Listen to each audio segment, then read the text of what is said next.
Alors, bonsoir, bienvenue à ces séances extraordinaires de la ville de Chibougamau du 6 décembre 2021.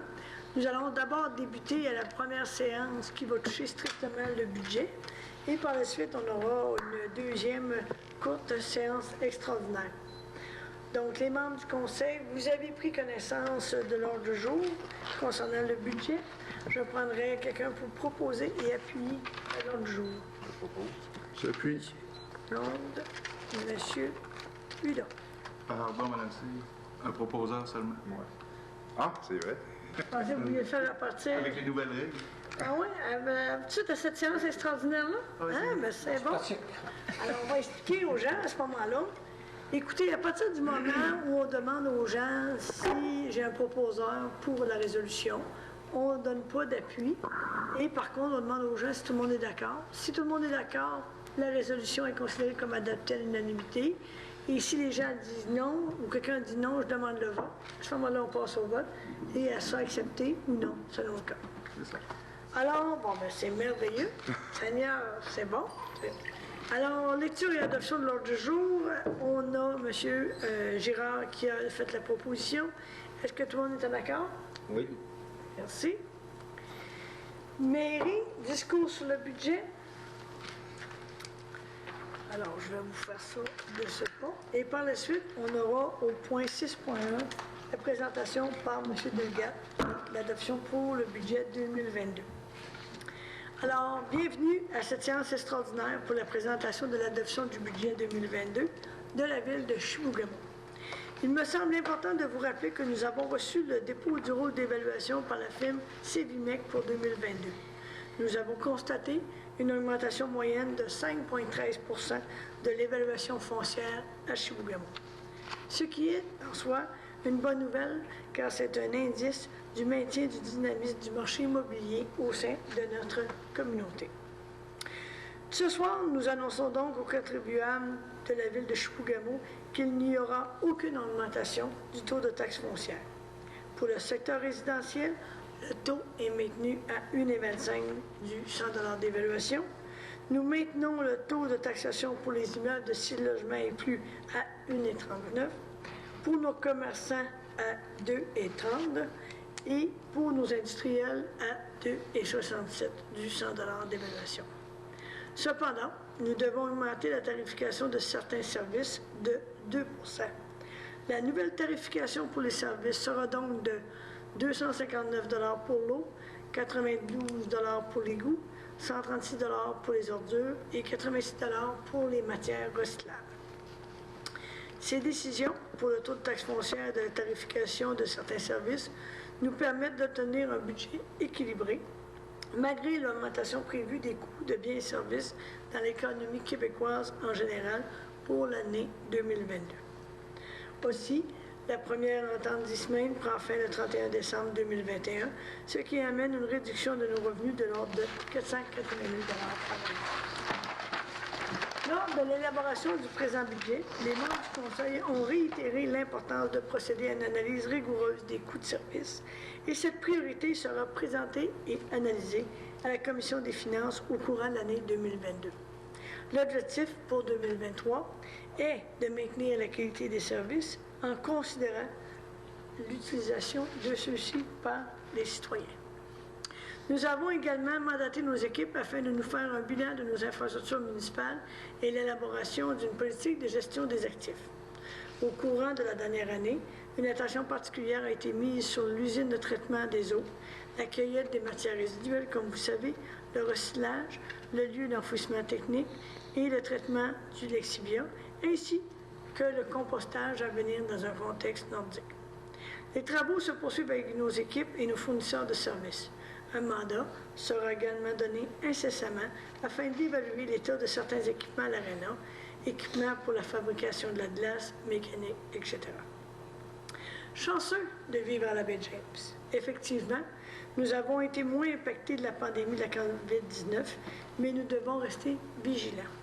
Cette crise sanitaire nous a aussi rappelé à établir des mesures particulières au sein de nos équipes de travail et ajuster nos activités offertes à la population en fonction de l'évolution de la situation en 2020 et 2021. Nous espérons que 2022 sera une année où s'amorcera un retour à la normale. Nous avons ajusté le budget en conséquence et avons pu tirer profit d'une aide du gouvernement du Québec spécifique pour les dépenses supplémentaires ou les pertes de revenus dues à la COVID-19 pour un total de 440 000 $.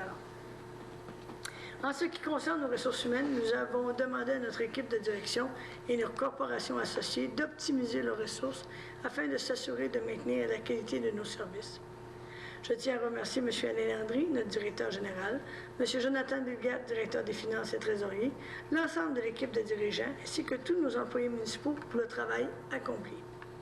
Nous sommes reconnaissants d'avoir une telle équipe avec qui nous poursuivons le même objectif, soit celui d'offrir à la population la meilleure qualité de service au meilleur coût possible, et cela dans un contexte de développement. En terminant, je remercie les membres du Conseil pour leur disponibilité et leur travail assidu dans le cadre de l'élaboration de ces travaux au cours des dernières semaines. Nous sommes au début d'un nouveau mandat de 4 ans et, en fonction des discussions que nous avons eues jusqu'à maintenant, je suis confiant du travail de la collaboration que nous aurons tous ensemble pour le bénéfice de nos citoyens. Merci. Alors, c'était mon petit speech en bon français. C'est une bonne nouvelle, je pense. Maintenant, M. Delgat, on va vous laisser faire la présentation comme telle des éléments principaux du budget 2022 de la municipalité. Merci, Madame Cyr. Bonsoir à tous. Donc, je suis bien content de pouvoir vous présenter le budget 2022, un budget équilibré. Donc, nous avons déjà eu là le discours de la mairesse. Nous allons avoir les grandes lignes du budget 2022 que je vais vous présenter. Il va y avoir le sommaire et l'analyse des revenus et très rapidement une analyse des charges aussi. Donc, permettez-moi de vous présenter alors les grandes lignes du budget. La première grande ligne, nous en avons parlé un peu là dans le discours, c'est le nouveau dépôt de rôle d'évaluation qui présente une augmentation moyenne au rôle d'évaluation de 5,13%. La deuxième ligne du budget qui relie nos taux de taxes, nous avons le taux de taxe foncière qui est maintenu sans modification pour 2022. Par contre, il y a une augmentation du taux de taxe de certains services municipaux, comme nous avons entendu, de 2%. La troisième grande ligne, il y a la pression économique. Je pense que ce n'est pas une surprise pour personne ce soir en 2021.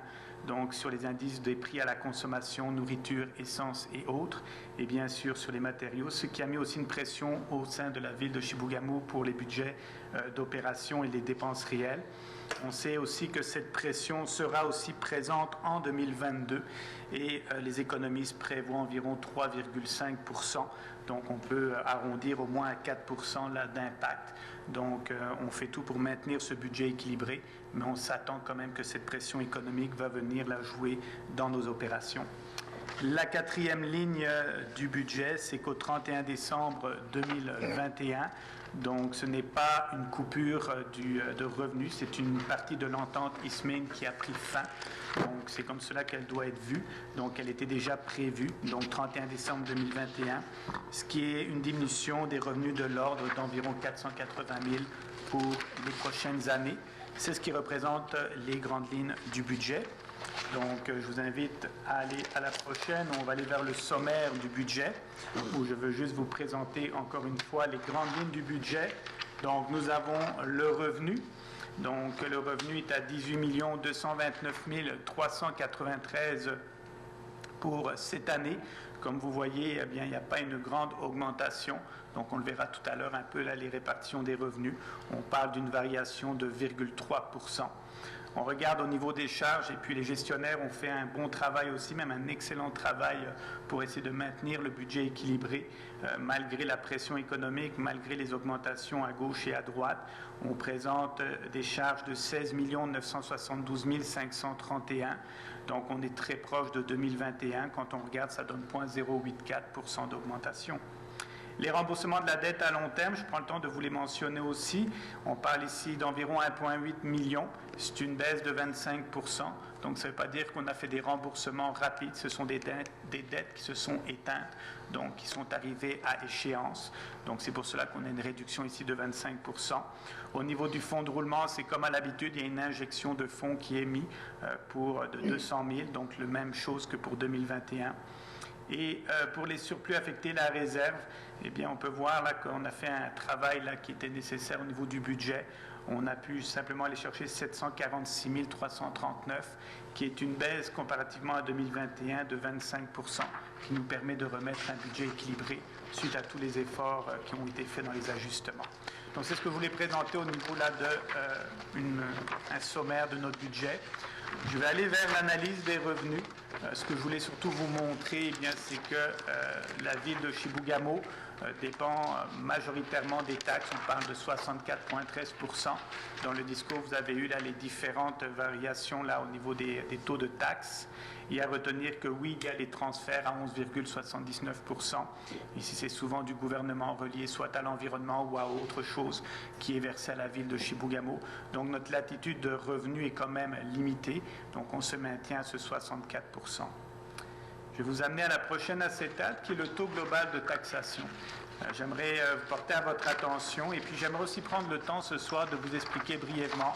Soyez rassurés, ce ne sera pas un cours de fiscalité ni comptabilité 101. Ce sera bref mais clair. Je pense qu'on vous le présente souvent aussi aux citoyens, mais des fois on n'a peut-être pas l'explication, puis on dit juste « ah oui, c'est bien ». Donc je vais prendre le temps de vous l'expliquer brièvement. Mais si vous regardez premièrement la variation depuis environ 2016, ça a un petit peu bougé en 2019, mais ça s'est toujours maintenu à 1,6 et c'est ce qu'on prévoit encore pour 2022. Alors qu'est-ce que c'est le fameux taux global de taxation? Eh bien le taux global de taxation, en fin de compte, le mot le dit déjà, on parle de taux global. Si je peux vous le résumer ainsi, il y a deux fonctions. La première, c'est pour les compensations tenant lieu de taxe, donc c'est ce qui va être utilisé pour faire le calcul, c'est-à-dire des bâtiments gouvernementaux, hôpital, CHSLD. On va utiliser ce taux-là, le gouvernement va faire un calcul et il va nous le verser. On peut aussi l'utiliser pour une deuxième chose, et je pense que pour les citoyens aussi c'est important. Vous voyez au niveau taux global, eh bien c'est l'ensemble de nos taxes. Si je peux vous le simplifier au maximum, là c'est plus complexe dans le calcul, c'est-à-dire que vous prenez par exemple votre taxe résidentielle ou résiduelle comme elle est appelée, vous rajoutez les différents autres services qui sont donnés à la ville, collecte des ordures, etc. Et vous allez arriver au taux global de taxation. Ce qui est intéressant, probablement que vous avez des amis, de la famille ou des connaissances proches qui vivent dans d'autres villes et vous disent par exemple le taux de taxe résiduelle est beaucoup moins élevé dans X villes comparativement à Chibougamau. Et je vous encourage à aller regarder le TGT, le taux global de taxation, pour comparer des pommes avec des pommes et afin que toutes les différentes taxes soient mises ensemble. Et là, vous allez avoir un comparatif beaucoup plus intéressant. Donc, le taux global peut vous aider aussi à voir qu'ici, on maintient quand même depuis 2016 1,6%. Donc, pas nécessairement de variation au niveau de la taxation. Donc, c'est ce que je voulais prendre le temps de vous expliquer là pour que vous puissiez comprendre l'utilité de ce fameux TGT qui est prévisionnel et qui sera réel par la suite par le gouvernement. Donc, c'est ce que je voulais prendre le temps au niveau des revenus de vous expliquer. Donc, j'aimerais qu'on continue pour la suite. On va aller à l'analyse des charges. Je crois ici aussi c'est important que vous soyez informés.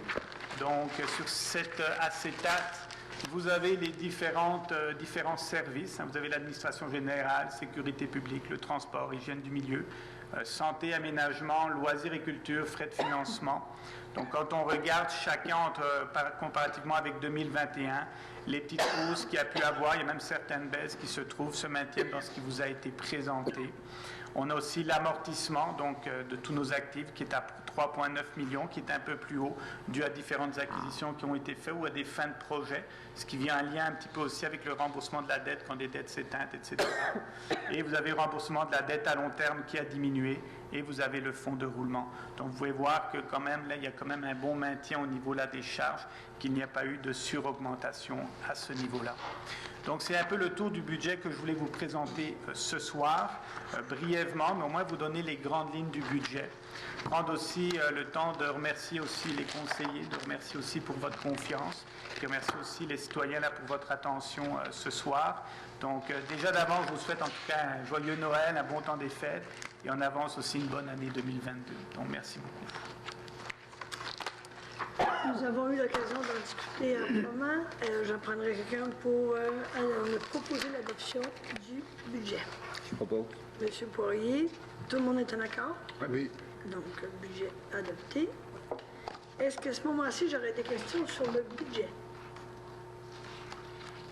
Non. Je prendrai quelqu'un pour la levée de cette séance extraordinaire. Monsieur Hudon, appuyé de Monsieur Matson. Donc, non, il faut pas que j'appuie. C'est Monsieur Hudon. C'est tout le monde d'accord? Non, c'est toi, là. C'est le même que tu as voulu ça. Alors, désolé. Alors, Monsieur Hudon, et tout le monde est en accord? Oui. Merci. Alors, notre deuxième séance extraordinaire en ce 6 décembre, tant qu'à être là, pourquoi pas y aller de l'avant. Donc, je prendrai quelqu'un pour proposer l'ordre du jour avec la modification suivante, c'est que le point 7.2 sera retiré. Je prendrai quelqu'un pour me faire la proposition. Monsieur Poirier, tout le monde est en accord? Oui. Merci. C'est pas mal mieux. Finances et trésorerie, je pense que ça va être Monsieur Landry. Donc, au niveau de la modification budgétaire, Oui, excusez-moi, j'ai un petit problème de technique, là, ça sera pas long.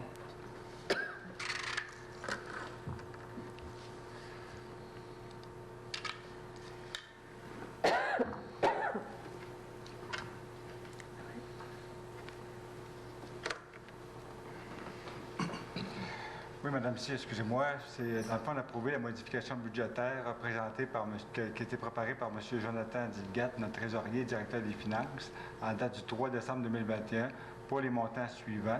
Dans le fond, c'est le fonds général qu'on fait une modification pour 220 256 et 9. Tantôt, on va en parler dans l'Assemblée de ce projet. alors je prendrai quelqu'un pour proposer la modification budgétaire. Madame Compartino, tout le monde est en accord? Oui. Merci. C'est quoi, là, je vais prendre Monsieur Gauthier, au niveau du greffe, alors c'est l'adoption du règlement ayant pour objet de fixer le taux de taxe foncière par catégorie, une compensation pour les ordures ménagères, l'aqueduc, l'égout et la taxe d'entretien des chemins de chalet, de même que tout autre taxe imposée par divers règlements de la Ville de Chibougamau pour l'année 2022. Alors, effectivement, Mme Cyr, nous avons le projet de résolution qui suit. Alors, à savoir qu'il sera proposé par d'adopter le règlement numéro 005-2021, règlement ayant pour objet de fixer le taux de la taxe foncière par catégorie, une compensation pour les ordures ménagères, l'aqueduc, l'égout et la taxe d'entretien des chemins de chalet, de même que toute autre taxe imposée par divers règlements de la Ville de Chibougamau pour l'année 2022. Et là, ce que je comprends, c'est qu'on n'a pas besoin d'aller dans le détail parce qu'on a donné tantôt dans la présentation budgétaire l'ensemble des grandes règles qui étaient modifiées dans le règlement. Exact. Alors, Ça avait été déposé aussi le mois passé. Alors, je prendrai quelqu'un pour me proposer l'adoption. Monsieur Matson. Tout le monde est en accord? Oui. Merci beaucoup. Dépôt de la déclaration des intérêts pécuniaires des membres du conseil municipal. Donc, selon la loi, étant donné que chacun des membres du conseil ont officiellement déposé auprès du greffe, M. Gauthier, nos déclarations d'intérêts pécuniaires. Donc, on respecte la loi pour le faire à l'intérieur de 60 jours après d'avoir été officiellement élu et considéré élu comme tel. Après s'être assermenté, si je me souviens bien. Exactement. D'autres informations pertinentes à ce sujet? Donc, il reste à transférer au ministère des Affaires municipales. Parfait. Alors, c'est un dépôt. Merci beaucoup. Service technique, c'est M. Landry, j'imagine qu'il va faire le suivi. Autoriser la programmation des travaux admissibles à la taxe d'assises sur l'essence et la contribution du Québec 2019-2023. Ce que je comprends, c'est qu'on a eu des demandes du ministère pour ajuster la résolution pour qu'elle soit conforme à leurs exigences, mais la planification reste la même. C'est exactement la même planification, ça n'a rien changé. 100% de l'argent est mis, le TEC est mis sur le projet de transition. Ça fait que, dans le fond, c'est juste des petites modifications dans les engagements de la Ville. C'est que, dans le fond, il faut que la Ville s'engage à respecter les modalités du guide. C'est déjà fait. Que la municipalité s'engage à être la seule responsable et à dégager le gouvernement du Canada et le gouvernement du Québec, excusez-moi, que la municipalité approuve le contenu et autorise l'envoi au ministère des Affaires municipales et de l'Habitation de la programmation de travaux qui se trouve être la version numéro 3, que la municipalité s'engage à atteindre le seuil minimal d'immobilisation. En passant, le seuil minimal d'immobilisation était d'un montant de 1 991 875, puis la subvention était d'un montant de 3 506 060 $. Mais tout ça, dans le fond, avec le projet qui était réalisé sur la 3e rue, ça va se réaliser tout en même temps. Et on sait qu'on a même investi un peu plus de par la réalisation de ces travaux-là. Donc, je prendrai quelqu'un pour proposer l'adoption de cette résolution. Je propose. Monsieur Hudon, tout le monde est en accord? Oui. Merci. Autoriser de conclure un contrat de gré à gré pour la réparation des ponts au lieu d'enfouissement technique, dit le LET. Monsieur Landry. Oui, madame, on a envoyé 4 ponts à une entreprise pour faire des réparations. Puis là, finalement, il y a certains petits problèmes. Ça va coûter plus cher que le 25 000. Fait qu'il faut avoir une autorisation du conseil municipal, considérant qu'on va dépasser le seuil de 25 000. Puis que, dans le fond, si notre règlement municipal le permet, c'est que ce serait pour que, sur recommandation de M. Pierre-Luc Jobin, ingénieur directeur adjoint au service technique et hygiène du milieu, le conseil municipal de la ville de Chibougamau autorise le service technique à conclure un contrat de gré à gré pour la réparation des pompes KSB au lieu d'enfouissement sanitaire. C'est ça. Alors, je prendrai quelqu'un pour me proposer. Monsieur Girard, tout le monde est en accord? Oui. Merci. Octroyer le mandat de préparation des plans et devis, surveillance et soutien technique, aménagement de terrains synthétiques et de soccer et de football. Là. Monsieur Landry? Oui, Madame Cyr, dans le fond, c'est, comme vous venez de dire, le projet synthétique pour le terrain de soccer et de football. C'est le début, c'est là qu'on commence. Dans le fond, on donne un mandat à une firme pour préparer des plans et devis. Ça fait que la ville est allée en soumission. Les ouvertures des soumissions ont lieu le 3 décembre à 9 h. Il y a une firme qui avait déposé une proposition. C'est la firme Unujec Inc. de Chicoutimi au montant de 209 792 et 68 cents avant taxe.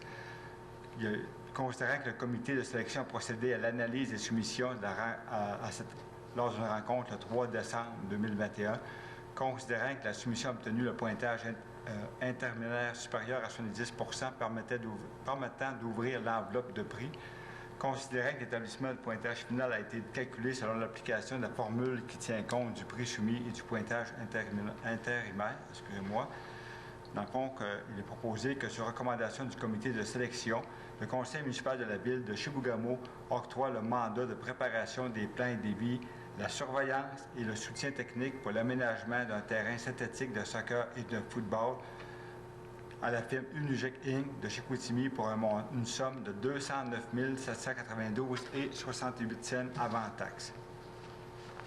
Je prends donc quelqu'un pour me proposer le train de contrat.